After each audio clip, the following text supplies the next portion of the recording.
الدين إياك نعبد وإياك نستعين اهدنا الصراط المستقيم صراط الذين أنعمت عليهم غير المغضوب عليهم ولا الضالين آمين. Assalamualaikum warahmatullahi wabarakatuh. Alhamdulillahi rabbil alamin, hamdan yuwafi ni'amahu wa yukafi'u mazidah. Allahumma salli wa sallim ala sayyidina Muhammadin wa ala alihi wa sahbihi ajma'in, amma ba'du. Hadirin dan hadirat yang semoga kita semuanya senantiasa dirahmati dan diberkahi oleh Allah Subhanahu wa ta'ala. Pada sore hari ini melanjutkan kajian kitab hadis Al-Arba'in An-Nawawiyah sampai pada hadis yang ke-11, Al-Hadithul Hadi Ashar, hadis yang ke-11. An Abi Muhammad, dari bapaknya Muhammad, Al-Hasan bin Ali bin Abi Thalib. Nama beliau adalah Sayyidina Hasan bin Ali bin Abi Thalib radhiyallahu anhuma, sibti Rasulillah sallallahu alaihi wasallam, cucu dari Kanjeng Nabi Muhammad sallallahu alaihi wasallam. Wa raihanatihi, raihanah itu artinya adalah wewangian. Wangi itu kan enak dipegang, wangi itu enak dicium. Jadi maksud di sini adalah kesayangan Nabi Muhammad Shallallahu Alaihi Wasallam. Jadi Sayyidina Hasan bin Ali itu cucu Nabi Muhammad Shallallahu Alaihi Wasallam dan kesayangan Nabi Muhammad Shallallahu Alaihi Wasallam. Sayyidina Hasan bin Ali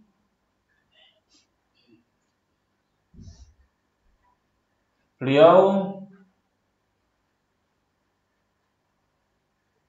dilahirkan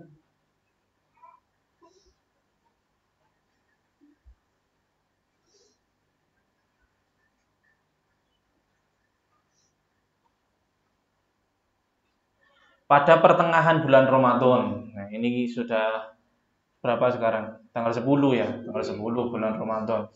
Ini Sayyidina Hasan bin Ali ini dilahirkan pertengahan bulan Ramadan tahun ketiga Hijriah. Tahun ketiga Hijriah. Beliau ini disifati oleh Nabi Muhammad SAW ketika saat itu Rasulullah SAW sedang berkhutbah. Sayyidina Hasan, cucu Rasulullah ini, ya karena masih kecil, itu Rasulullah berkhutbah, Sayyidina Hasan naik ke mimbarnya Rasulullah SAW. Kemudian Rasulullah ketika Sayyidina Hasan naik ke mimbar itu dipegang Sayyidina Hasan. Lalu Rasulullah melihat ke arah orang-orang dan beliau sambil mengatakan, Inna bni hadza sayyidun. Anakku, maksudnya adalah cucuku ini, dia adalah pemimpin, sayyidun. Ya, dia adalah pemimpin. Wala'allallaha ayyusliha bihi baina fi'ataini 'azimataini minal muslimin. Dan semoga Allah nantinya akan mendamaikan karena sebab Sayyidina Hasan ini antara dua kubu besar dari kaum muslimin. Jadi di dalam sejarah, kalau kita belajar sejarah, dulu itu ada perseteruan antara dua sahabat Nabi Muhammad SAW karena berbeda ijtihad. Antara Sayyidina Ali bin Abi Thalib dan Sayyidina Muawiyah bin Abi Sufyan. Itu keduanya adalah sahabat Rasulullah dan mereka bertikai dan masing-masing memiliki masa yang sangat banyak, punya pengikut yang sangat banyak, sehingga terjadi beberapa pertempuran sampai akhirnya Sayyidina Hasan itu mendamaikan mereka semua dengan cara apa? Dengan cara Sayyidina Hasan mengalah dari Muawiyah. Jadi mengalah itu bukan karena kalah, tapi terkadang mengalah itu karena suatu kemaslahatan, suatu kebaikan yang bisa menjadi sumber kedamaian dari kaum muslimin. Itu yang dilakukan oleh Sayyidina Hasan bin Abi Thalib. Hadis ini diriwayatkan oleh Sayyidina Hasan bin Abi Thalib. Beliau menceritakan, qala hafiztu min Rasulillah sallallahu alaihi wasallam. Saya pernah hafal perkataan Rasulullah sallallahu alaihi wasallam yang bunyinya da'ma yaribuka ila ma la yaribuka. Ada yang membaca da'ma yuribuka ila ma la yuribuka. Artinya sama. Artinya adalah tinggalkanlah ma yuribuka atau ma yaribuka, sesuatu yang membuatmu ragu. Tinggalkanlah sesuatu yang membuatmu ragu. Ila ma la yaribuka, dan berpindahlah kepada sesuatu yang tidak membuatmu ragu. Maksudnya apa? Yakin. Ya. Kalau ada sesuatu yang diragukan, itu tinggalkan. Berpindah kepada sesuatu yang yakin, yang pasti-pasti saja. Hadis ini termasuk hadis yang dipakai sebagai dasar salah satu kaidah fikih yang berbunyi al-yaqinu la yuzalu bisyak. Keyakinan itu tidak dapat digeser, tidak dapat digoyahkan dengan keraguan. Itu salah satu kaidah fikih. Diterapkan di dalam hukum-hukum fikih, ya contohnya, misalnya seseorang dia itu punya wudhu, kemudian berjalan waktu, lalu dia akan melaksanakan sholat, dan dia kepikiran, saya masih punya wudhu apa enggak ya? Saya masih punya wudhu apa enggak ya? Nah, itu kembalinya kepada kaidah ini. Tinggalkan apa yang kamu ragukan dan peganglah apa yang kamu yakini. Yang diyakini apa? Yang diyakini saya tadi sudah berwudhu. Yang diragukan apa? Apakah saya batal atau enggak? Maka yang batal atau enggak ini disingkirkan. Maka hasilnya adalah saya masih punya wudhu. Meskipun dia enggak wudhu lagi, ya berarti sah sholatnya. Nah, itu salah satu contohnya. Misalnya ada seseorang dia itu tadinya nggak punya wudhu, kemudian dia bingung atau ragu, saya tadi sudah wudhu apa belum ya? Ya berarti nggak punya wudhu. Ya, karena yang diyakini adalah yang nggak punya wudhunya. Wudhunya itu diragukan. Ya berarti yang dipegang adalah yang nggak punya wudhu. Ya seperti itu. Orang sholat, ini yang umum, ini umum di buat contoh, orang sholat, kemudian sholatnya itu sholat zuhur, dia ragu, ini rakaat ketiga atau keempat ya, ini rakaat ketiga atau keempat, maka yang dipegang yang mana? Rakaatnya masih 3, karena yang 3 tadi meskipun dia misalnya ada bayangan ini 3 apa 4 ya, berarti kan yang yakin kan yang 3, yang 4 itu masih diragukan, maka yang dilaksanakan atau yang diyakini atau yang diambil itu adalah yang masih 3 rakaat, lalu dia menambah 1 rakaat lagi, seperti itu. Misalnya lagi, ini berhubungan dengan mahram ya, berhubungan dengan mahram. Ada apa namanya? Tante misalnya, ada tante.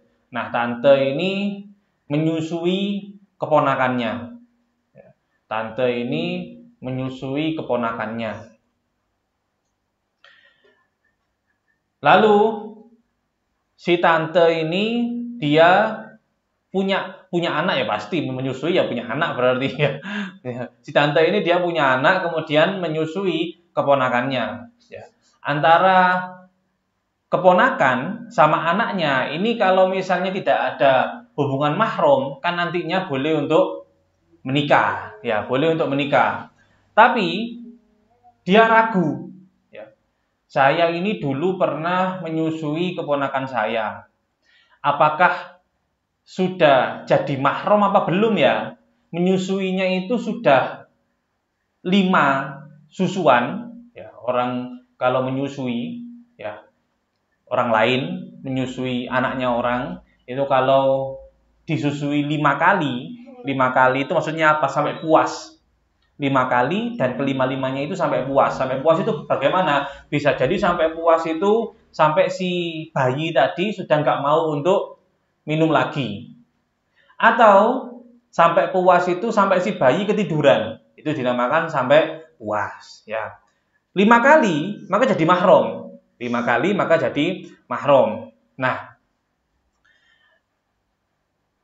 sudah besar anaknya, sama-sama besar sama keponakannya ini, kemudian bingung dia mau istilahnya ada minat lah mau dinikahkan. Kemudian setelah itu dia mikir, dulu anak ini pernah saya susui, dia sudah jadi anak susuan saya apa belum ya? Dulu itu sudah saya susui 5 kali apa belum ya? Kalau yang bab ini, yang bab berhubungan dengan kemahroman ini, tidak ngambil yang lebih sedikit, tapi ngambil yang pasti dimahramkan. Karena apa? Ada perbedaan antara hal-hal lain di dalam fikih dan antara ini perkara pernikahan. Karena perkara pernikahan itu hukumnya gawat. Kalau misalnya dia ngambil yang belum mahram mungkin, lalu ternyata sudah mahram, lalu menikah, ya. Mereka ini sudah mahram tapi menikah. Ini namanya saudara susuan ya, saudara susuan. Jadinya jadi zina. Ya, perkaranya itu perkara gawat. Kalau sholat ya, kalau sholat itu misalnya ragu 3 atau 4 ya. Lalu dia milih yang 3. Ternyata faktanya itu dia 4, tapi dia sudah yang yakin itu yang 3. Gak ada masalah. Ya, paling pol dia suruh untuk sujud sahwi. Sholatnya tetap sah karena ada unsur lupa tadi. Tapi kalau mahram, ini gawat, perkaranya itu gawat. Antara pernikahannya ini sendiri, nanti kalau kumpul jadi zina. Punya anak, ya, punya anak. Nanti anaknya ini juga nanti berhubungan dengan kewalian dan lain sebagainya. Ini gawat. Kalau perkara pernikahan itu adalah perkara yang gawat. Itu juga ada masalah yang lain tentang kemahroman ini. Misalnya ada seseorang, rumahnya di mana ya? Di Malang kota sana. Kemudian dia pernah ada riwayat nikah di Kampung Losari. Ya. Pernah ada riwayat nikah di Kampung Losari, kemudian pisah atau bagaimana. Kemudian setelah itu Losari ini kan terbatas. Jumlah misalnya perempuannya bisa dihitung, masih bisa dihitung lah. Daripada Singosari kan luas. Kalau sudah Losari ini kan cuma terbatas, kampungnya cuma segini saja. Kemudian dia punya anak, ya, sudah anaknya yang di Losari ini terlantar, sudah nggak tahu wajahnya seperti apa, bahkan namanya pun diganti atau belum itu nggak tahu. Terus rumahnya di mana, ibunya sudah meninggal atau belum itu nggak tahu. Nah, ini si orang ini kalau nikah lagi kemudian di Malang sana, dia harus mau wanti-wanti kepada anaknya, jangan sampai kamu ada hubungan sama anaknya laki-laki, yang di Losari ini perempuan misalnya, jangan sampai kamu ada hubungan sama perempuan yang ada di Losari. Kenapa? Jangan-jangan itu adalah saudara kamu, saudari kamu, ya. Jangan-jangan dia adalah mahram kamu. Pokoknya hal yang berhubungan dengan pernikahan, dengan kemahraman atau tidak, ini dipersempit ruangnya. Karena apa? Karena pernikahan ini merupakan sesuatu yang gawat, seperti itu. Tapi di dalam hukum-hukum yang lain, apabila ragu, dengan ada hutang puasa Ramadan, kemudian sepanjang tahun ini jenengan bayar puasa. Suatu saat saya ini ada hutang puasa 5. Saya sudah puasa 5 apa masih 4 apa masih 3 ya? Ragunya 3. 5 apa 4 apa 3 ya? Ngambil yang mana ya? Yang 3. Ya, kok misalnya dia ragu yang 4, ya tetap yang yakin itu yang 3. Ragu yang 5, tetap yang yakin itu yang 3. Nah, seperti itu. Pokoknya perkara lain itu diambil yang paling minimal. Namanya kalau di dalam bahasa fikih itu bunia alal akol. Dia yang dipilih itu adalah yang paling minim. Yang bilangannya itu paling sedikit. Seperti itu.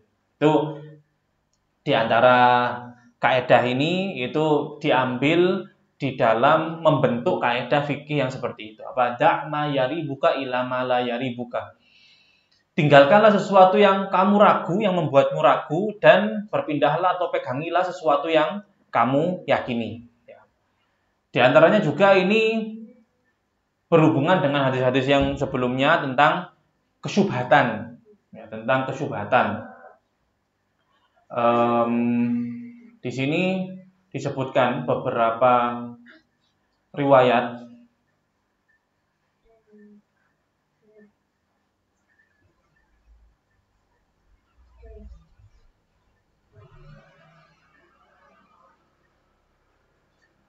tentang pentingnya menjaga diri dari kesyubhatan.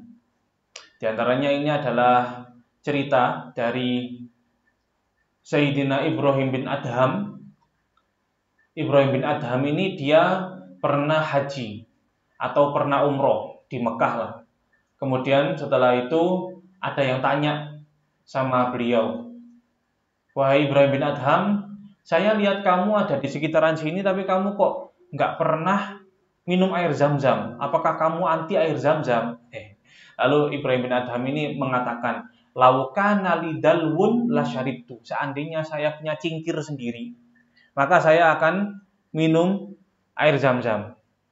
Seandainya saya punya cingkir sendiri, maka saya akan minum air zam-zam. Lah berhubung cingkirnya itu sudah disiapkan, dan yang menyiapkan cingkir ini saya nggak tahu siapa, dan hasil dari apa cingkir itu dibeli, ya dibelinya dengan uang hasil apa, maka saya nggak mau minum dengan cingkir tersebut. Nah, ini kelas berat, ya kelas berat. Maksudnya ini cerita wali, kita bukan wali. Cerita wali dan kita bukan wali. Ada suatu ketika, ini berhubungan juga dengan kemahroman yang saya ceritakan tadi. Suatu saat Rasulullah SAW didatangi oleh perempuan yang warna kulitnya itu gelap. Perempuan yang warna kulitnya itu gelap. Lalu dia mengaku kepada Rasulullah, ya, dia mengaku kepada Rasulullah bahwasanya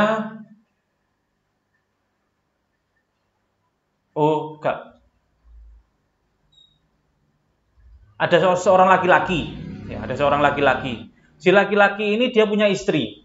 Kemudian ujuk-ujuk ada perempuan hitam yang mengaku bahwasanya saya dulu pernah nyusui kamu dan juga pernah nyusui istrimu. Ya, saya dulu pernah nyusui kamu dan pernah nyusui istrimu. Maksudnya apa? Kalian ini kok nikah, sedangkan kalian ini adalah satu susuan, ya saudara satu susuan. Lalu hal tersebut diadukan kepada Rasulullah SAW. Kemudian hukum Rasulullah bagaimana? Rasulullah mengatakan, kaifa waqad qila. Ya, gimana lagi saya mau menghukumi? Lawang dia sudah ngomong seperti itu. Si perempuan tadi sudah ngomong seperti itu. Ya sudah, kamu sekarang ceraikan istrimu. Ya, kamu sekarang ceraikan istrimu. Ya. Diceraikan istrinya. Ini kalau kan dikhawatirkan mereka itu mahram. Dikhawatirkan mereka itu mahram, maka harus pisah. Kemudian Rasulullah mengatakan kepada si istri, si laki-laki dikatakan kepadanya, ceraikan istrimu. Si istri, Rasulullah mengatakan kepadanya, kamu harus nutup diri dari si laki-laki ini. Ya, kamu harus nutup diri dari si laki-laki ini. Loh, kenapa kok harus menutup diri? Katanya saudara. Ya, katanya saudara. Kenapa kok harus menutup diri? Iya. Soalnya pengakuan si wanita tadi itu nggak jelas. Jadi kita ngambil hati-hatinya. Hati-hatinya apa? Kalian pisah. Dan juga hati-hatinya bagi kamu wahai perempuan, kalau misalnya dia memang mahrammu, ya, dia memang mahrammu, ya apa salahnya kamu pakai hijab? Maksudnya apa salahnya kamu menutup diri dari si lelaki tadi? Kalau dia ternyata bukan mahrammu, ya, bukan saudara sesusuanmu, maka ya tetap aman. Ya. Dia mahrammu, kamu pakai hijab, aman. Dia bukan mahrammu, kamu pakai hijab juga aman. Ya sudah, ngambil amannya. Itu yang dinamakan dengan warok. Warok itu apa? Warok itu katanya para ulama, tarku mala ba'sa fihi khaufan lima fihi minal ba's. Meninggalkan sesuatu yang sebetulnya tidak apa-apa, khawatir ada apa-apa. Meninggalkan sesuatu yang sebetulnya tidak apa-apa, khawatir kalau ada apa-apa. Seperti itu.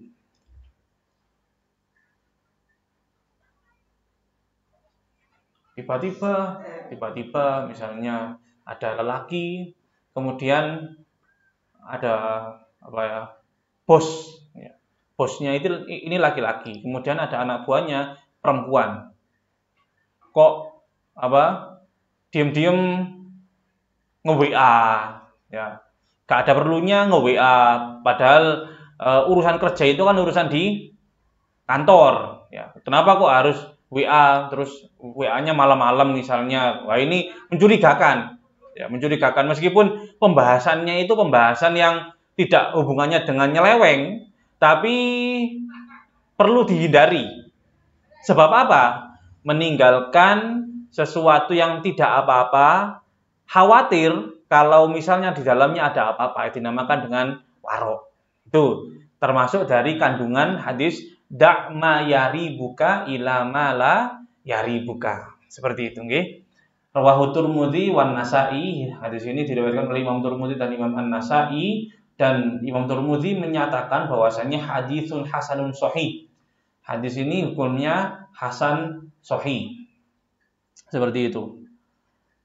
Nah, kemudian kita berpindah kepada hadis berikutnya. Al-haditsus tsani asyar, hadis yang ke-12. An Abi Hurairah radhiyallahu anhu. Hadis ini diriwayatkan oleh Abu Hurairah. Anna Rasulullah sallallahu alaihi wasallam qala, bahwasanya Rasulullah sallallahu alaihi wasallam mengatakan atau bersabda, min husni islamil mar'i tarkuhu ma la ya'nihi. Ini termasuk hadis yang menjadi tamparan untuk saya sendiri.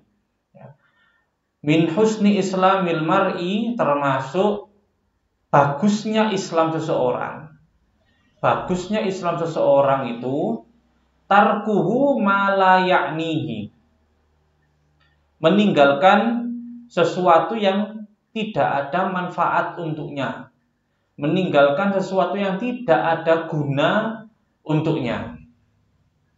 Di sini dijelaskan bahwasanya Rasulullah Shallallahu Alaihi Wasallam menyatakan bahwasanya min husni islamil mar'i, termasuk bagusnya Islam seseorang, bukan termasuk Islamnya seseorang. Maksudnya hal tersebut itu tidak berhubungan dengan sahnya Islam atau tidak. Ya. Islam itu akan sah apabila seseorang beriman kepada Allah dan Rasul-Nya. Islam itu sah jikalau orang tersebut mau untuk sholat, mau untuk puasa Ramadan, datang waktunya zakat, dia zakat. Jika dia mampu, dia melaksanakan haji. Maka Islamnya seseorang itu sudah terbentuk. Tapi termasuk hal yang memperbagus Islam seseorang itu adalah meninggalkan sesuatu yang tidak ada gunanya. Kenapa seperti itu? Manusia atau khususnya Muslim itu dituntut untuk produktif. Produktif untuk mengejar kemaslahatan akhiratnya. Sedangkan sesuatu yang tidak ada guna manfaat untuk orang tersebut, untuk kehidupan akhiratnya, itu perlu dia hindari. Misalnya, ini juga apa namanya satu tamparan untuk saya. Ya kita kan seneng apa scroll media sosial itu kan seneng. Terkadang apa yang kita lihat di dalam media sosial itu tidak ada gunanya bagi kehidupan dunia kita, lebih-lebih untuk kehidupan akhirat kita. Jikalau kita bisa menghindari hal yang seperti itu, maka itu dapat memperbagus agama kita. Karena apa? Kita memilihnya itu memilih sesuatu yang bermanfaat saja. Contohnya gini, sama-sama lihat YouTube, ya, sama-sama lihat YouTube. Orang yang lihat YouTube untuk sekedar mencari hiburan itu maksudnya melihat sesuatu yang apa ya, yang konyol-konyol gitu, yang konyol-konyol yang gak ada guna manfaatnya lah untuk kehidupan dunianya. Ya orang konyol-konyol itu kan tidak serius. Apa guna manfaat untuk kehidupan? Apakah terus kita harus berlaku konyol seperti dia, seperti yang di video itu di dalam kehidupan kita? Kan tidak. Ya. Apa kita manfaatnya melihat hal-hal yang seperti itu? Apakah tidak baik apabila sama-sama kita melihat YouTube lalu kita melihat sesuatu yang bermanfaat? Bisa jadi sumber ilmu pengetahuan, bisa jadi kita menambah wawasan, ya. Yang ibu-ibu bisa jadi melihat apa ya, masak-masak, ya. Masak-masak itu kan berguna. Masak-masak punya skill tambahan, ya, punya kemampuan tambahan, masak, kemudian anaknya seneng, suaminya seneng, gara-gara masakannya itu tambah enak, tambah bermacam-macam, itu kan bermanfaat daripada melihat sesuatu yang konyol-konyol. Ya. Sama-sama kita melihat, misalnya cari sesuatu yang lucu, ya, yang lucu. Kan ada channel-channel pengetahuan yang juga disisipi dengan hiburan, ya, disisipi dengan gurauan dan lain sebagainya. Itu kan ya juga enak, ya, enak seperti itu. Saya contohkan saya sendiri. Perjalanan saya itu ke sana, ke Gubuk Klaka itu kan jauh, 1 jam, ya, 1 jam. Terkadang bosen di perjalanan itu bosen. Tapi kebanyakan sih gak bosen, karena perjalanan saya itu saya buat untuk mikir memang. Ya, memang ada di sini juga dikatakan bahwasanya manusia itu perlu membagi-bagi waktunya. Ya, manusia itu perlu membagi-bagi waktunya. Mana tadi saya tadi sudah baca ini.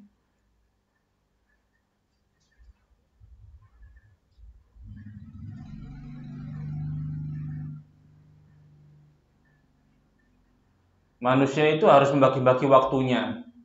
Ada waktu yang dia khususkan untuk beribadah.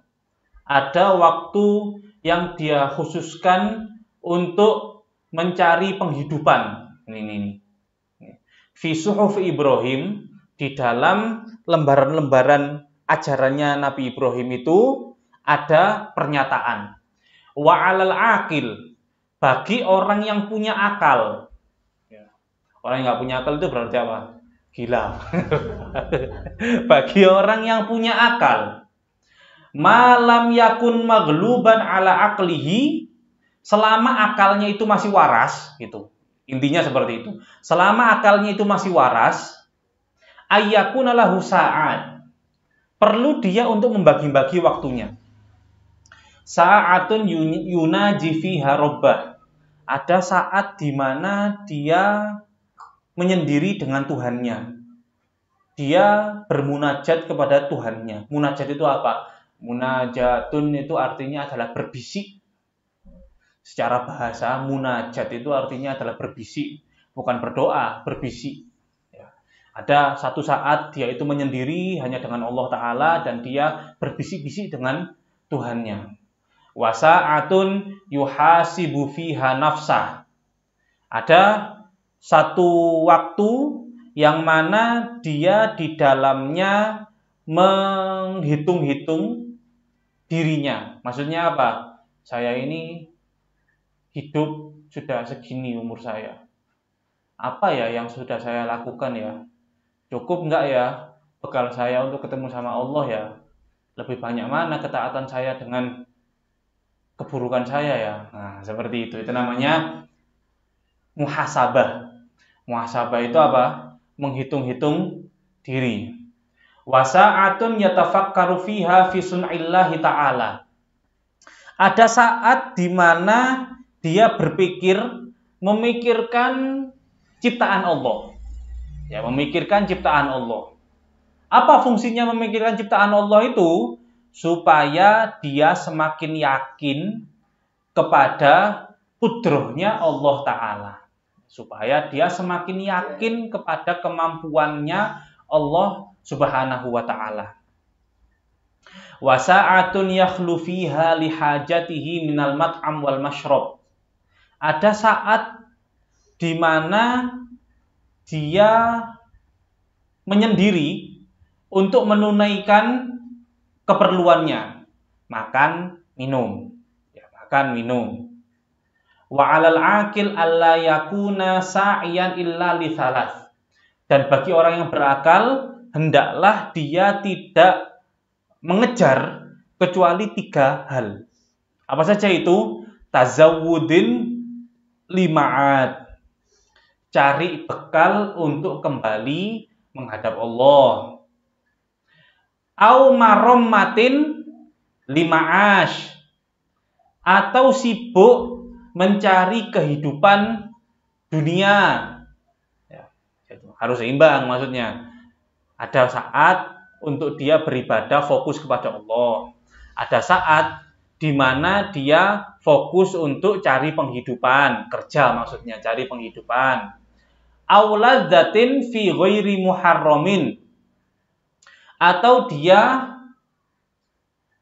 melakukan sesuatu yang menghibur untuk menghilangkan kejenuhannya, ya. Dia cari apa?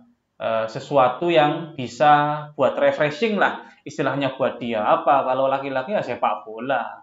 Ya, ada orang yang seneng main game. Ada orang kalau perempuan seneng masak-masak. Kayak ibu itu seneng bercocok tanam.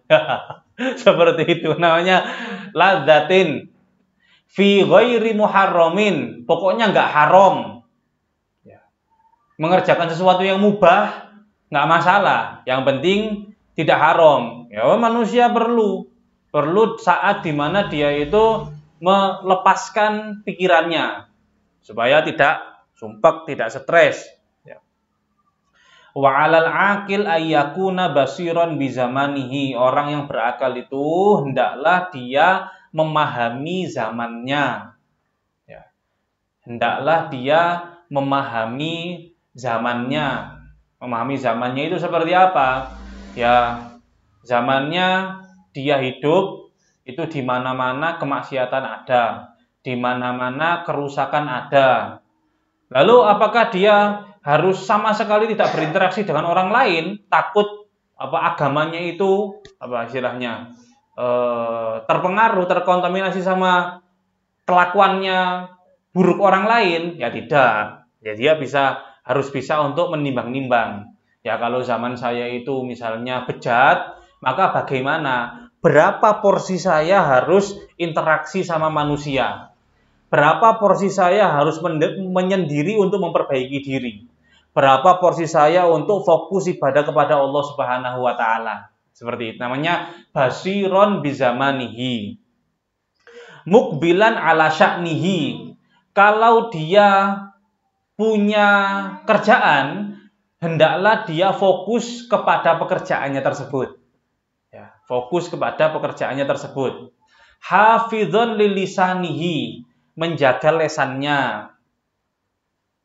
Waman hasaba kalamahu min amalihi qalla kalamuhu illa fima ya'nihi. Dan barang siapa yang dia menghitung omongannya itu termasuk perbuatan, ya termasuk dari perbuatan. Ada kan orang perbuatan itu terbayang di dalam benak seseorang. Perbuatan itu adalah kelakuan tangan, kelakuan kaki, kelakuan mata, itu namanya perbuatan. Tapi omongan tidak dikategorikan sebagai perbuatan. Padahal omongan ini juga termasuk dari perbuatan kita.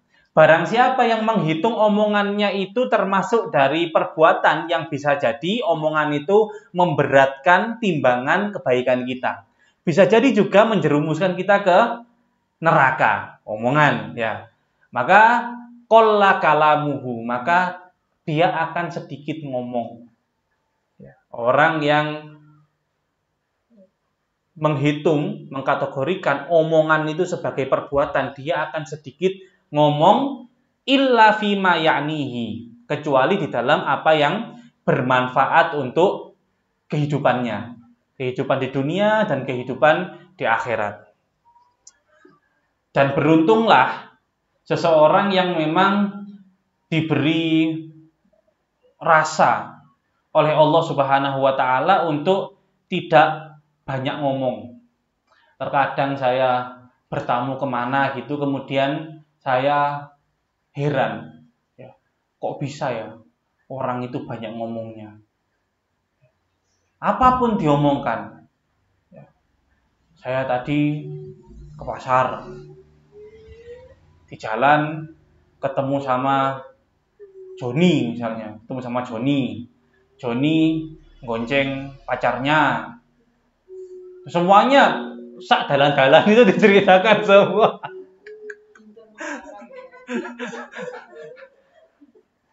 Itu saya heran. Kenapa kok bisa itu penting, itu ngrapiai dan lain sebagainya.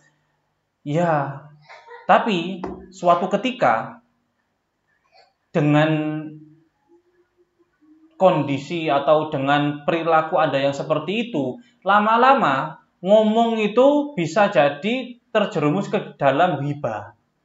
Ya, ngerasani orang lain. Banyak ngomong itu kalau sudah habis omongnya kan, wah nyandak wis, apa Bu ini, Pak ini, itu. Nah, paling nggak seperti itu. Atau suatu ketika dia ngomong kemudian omongannya salah, menyakiti hati orang lain, dosa lagi. Ya. Pokoknya ngomong itu, karena ngomong itu enteng, sehingga kalau kepleset-kepleset itu tidak terasa. Sehingga orang kalau semakin banyak ngomongnya itu semakin banyak salahnya. Semakin banyak salahnya, maka di neraka tempatnya. Seperti itu, kira-kira itu seperti itu. Nah, ini ada hadis khusus nanti di dalam kitab Arba'in ini yang mana menerangkan tentang bahaya lesan. Ya, menerangkan tentang bahaya lesan. Di sini intinya Rasulullah Shallallahu Alaihi Wasallam menganjurkan kepada kita supaya bagus amal perbuatan kita, bagus keislaman kita, supaya kita meninggalkan sesuatu yang tidak ada gunanya dan kita mencari kegiatan-kegiatan yang berguna untuk kehidupan kita dunia maupun akhirat. Katanya Imam Ghazali itu, pada zaman ini orang paling selamat itu ya orang tidur. Ya, pada zaman ini itu orang paling selamat itu orang tidur. Ya. Kalau dia nggak ada semangat ibadah, ya nggak ada semangat ibadah, sudah tidur, itu loh maksudnya. Imam Abdullah bin Al-Haddad di dalam kitab An-Nasaih Ad-Diniyah itu beliau menyatakan bahwasanya orang muslim, ya, muslim itu dia dimakruhkan untuk ngomong yang gak ada gunanya setelah sholat Isya. Setelah sholat Isya itu, kalau gak ada kegiatan, tidak ada hal yang diomongkan tentang ilmu atau tentang kehidupan akhirat, itu lebih baik tidur. Lebih baik tidur. Ya, yang benar itu memang seperti itu. Saya punya kebiasaan memang mulai di pondok sampai pulang, ya, mulai di pondok sampai pulang sampai sekarang itu memang tidak bakat untuk begadang. Tidak ada bakat saya untuk begadang. Ya. Di pondok itu kalau sudah capek, itu habis maghrib saya tidur. Ya. Jenengan tanya kepada ayah ibu saya, berapa kali ngirimi saya setelah Isya dan saya sudah tidur. Ya. Berapa kali beliau-beliau ini ngirim saya ke pondok setelah Isya dan saya sudah tidur. Karena apa? Mau ngapain? Ya. Mau ngapain? Ya belajar. Wis wareg belajar. Saya kenyang, ya, kenyang belajar. Namanya mulai subuh itu kalau kegiatan saya sebelum kegiatan saya itu gini. Melek dulu. Melek itu langsung apa yang saya hafalkan kemarin saya lalar. Saya ulangi lagi sambil ngantri kamar mandi.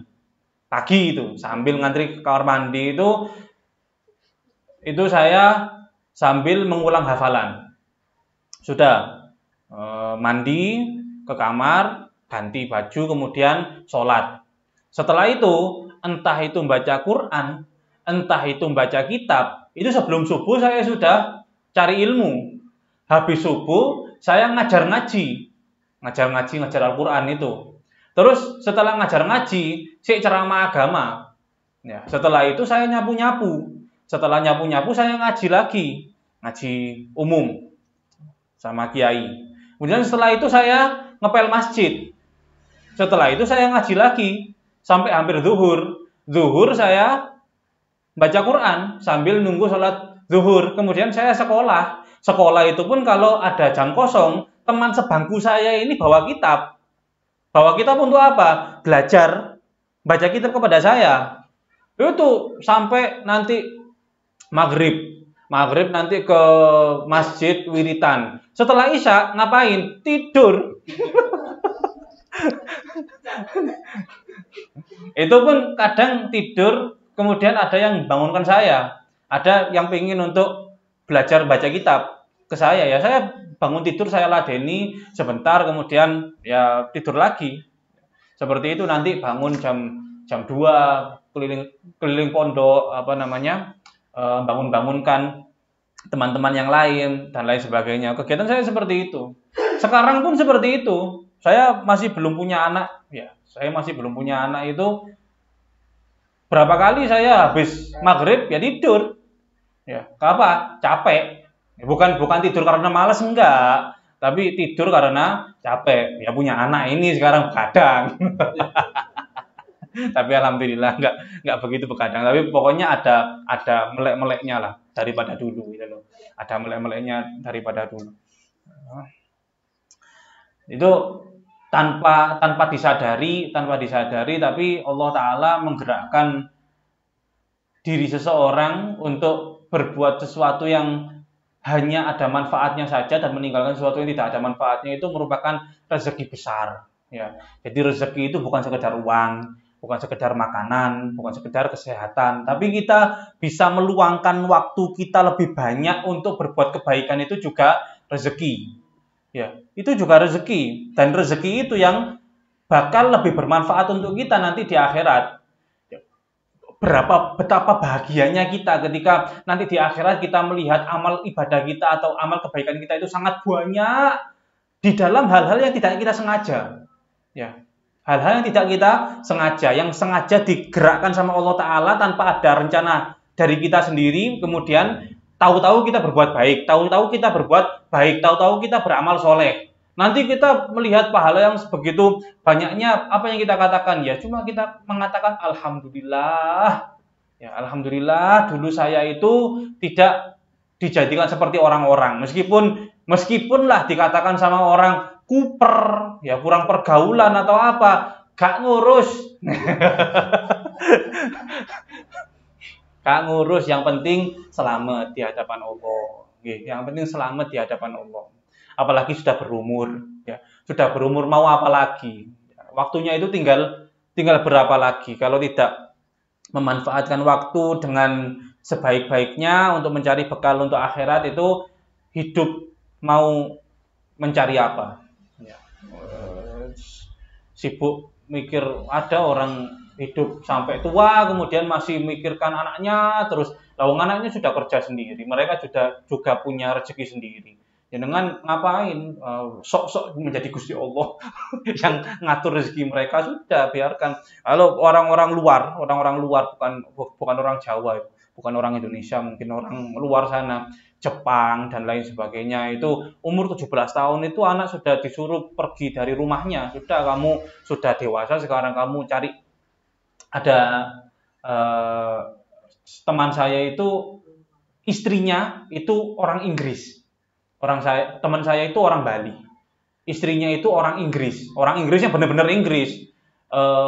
Keturunan Pakistan, kemudian tinggal di Inggris. Di Inggris itu ketika dia umur 17 atau 18 itu kemudian sama orang tuanya, sudah, kamu sekarang bukan tanggung jawab orang tua, silakan kamu nyari apa yang bisa kamu jadikan kehidupan. Lalu dia akhirnya sekolah kedokteran. Ya, sekolah kedokteran, kemudian dia jadi dokter, ya. Jadi dokter, beberapa tahun dia kerja di tabung. Hasil kerjanya itu kemudian dia pindah ke Yaman, tinggal di Tarim sana, belajar di Tarim, kemudian dinikah sama teman saya ini, sekarang dia tinggal di Indonesia. Ya, orang Inggris tinggal di Gubuk Laka. Seperti itu. Tapi itulah, orang Jawa ini saking sayangnya sama anaknya, sampai anaknya sudah berkeluarga itu masih disokong, masih didonaturi. Saking sayangnya, ya, seperti itu. Ya. Tapi ya tidak apa-apa. Itu hitungannya yang seperti itu adalah hitungan sedekah orang tua kepada anaknya. Hitungan sedekah, bukan hitungan nafkah, ya. Nafkah itu wajib. Wajib itu ya sudah wajib. Namanya wajib, diganjar kan wajib. Tapi kalau orang tua memberi kepada anaknya, itu hitungannya adalah hitungan sedekah. Ya sudah, itu adalah sedekah. Lagi ini satu, kalau saya berbicara tentang sedekah, satu lagi, ya. Kita ada beberapa waktu yang mulia seperti di Ramadan ini, kita dianjurkan untuk banyak bersedekah. Sedekah yang paling utama itu kepada siapa? Jenengan punya orang tua, sedekah kepada orang tua jenengan. Itu hitungannya sedekah, bukan nafkah. Ya, itu adalah hitungannya sedekah. Jenengan ada kelebihan harta, mau bersedekah, kemana? Masih punya orang tua, ke orang tua. Ya, ke orang tua. Sudah nggak ada orang tuanya, ya sudah nggak ada orang tuanya, ke kerabat dekat. Jenengan punya kakak, punya adik sekandung, itu sedekah kepada mereka. Itu yang paling utama daripada sedekah kepada orang lain. Lah buat apa jenengan sudah ribut masak, kemudian dibungkusi, berdiri di pinggir jalan, bagi-bagi takjil, kudanan. Kenapa kok seperti itu? Sedangkan orang tua jenengan di rumah makanya iwak asin. Ya. Kurang zalim apa itu? Ya. Kalau seperti itu, ya. Lebih utama sedekah kepada orang tua. Orang tua sudah nggak ada, kepada kerabat-kerabat dekat. Itu lebih utama daripada sedekah kepada orang lain. Okay? Seperti itu. Nah, insya Allah apa yang kita ambil pada sore hari ini bermanfaat di dalam kehidupan kita. Amin ya rabbal alamin. Kita akhiri dengan sama-sama berzikir. Asyhadu an la ilaha illallah, astaghfirullah, nas'aluka ridhaka wal jannah wa na'udzu bika min sakhatika wan nar. Asyhadu an la ilaha illallah, astaghfirullah, nas'aluka ridhaka wal jannah wa na'udzu bika min sakhatika wan nar. أشهد أن لا إله إلا الله أستغفر الله نسألك رضاك والجنة ونعوذ بك من سخطك والنار.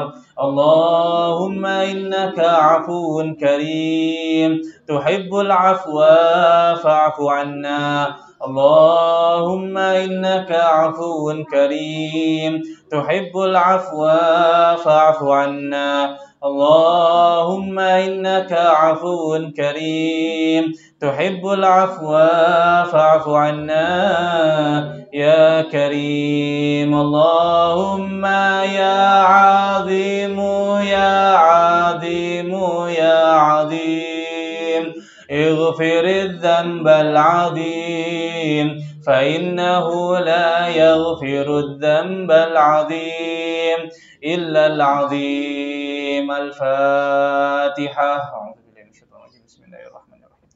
الحمد لله رب العالمين الرحمن الرحيم مالك يوم الدين إياك نعبد وإياك نستعين اهدنا المستقيم صراط الذين أنعمت عليهم غير المغضوب عليهم ولا الضالين. Lebihnya saya mohon maaf. Saya akhiri. Wassalamualaikum warahmatullahi wabarakatuh.